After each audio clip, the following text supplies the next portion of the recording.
Almost a month after the Supreme Court delivered its judgment on the leadership crisis within the People's Democratic Party in Anambra State, the parties are back in court. The Independent National Electoral Commission had approached the court seeking clarification on its judgment and the consequence of its judgment on the representatives of the party in the National Assembly.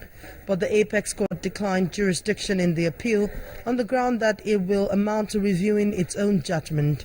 In the lead judgment delivered by Justice John Okoro and unanimously endorsed by the five-man panel of the court held that Order 8, Rule 16 of the Supreme Court expressly states that the court shall not review its judgment once given, except there is a clerical mistake or a slip, which in this case never happened.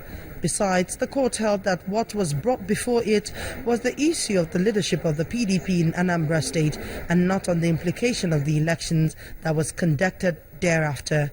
Reacting to the ruling, counsel to INEC Chief Adeboyega Awomolo said the decision of the court has resolved the blackmail and confusion employed by parties in the suit to suit their own purpose, a position supported by counsel to the People's Democratic Party. I'm glad the Supreme Court has justified INEC's confidence. INEC was certain that there was nothing in it that asked Ogobego Group to take over the functions of National Executive Committee.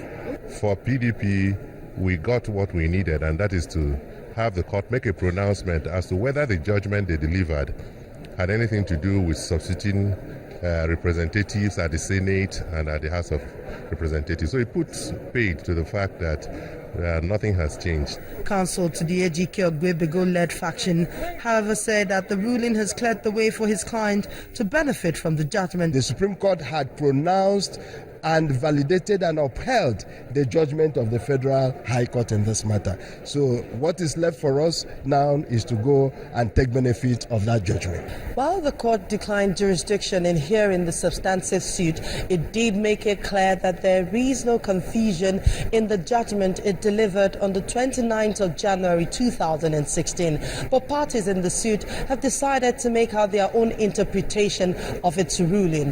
Amaka Okafor, Channels Television News.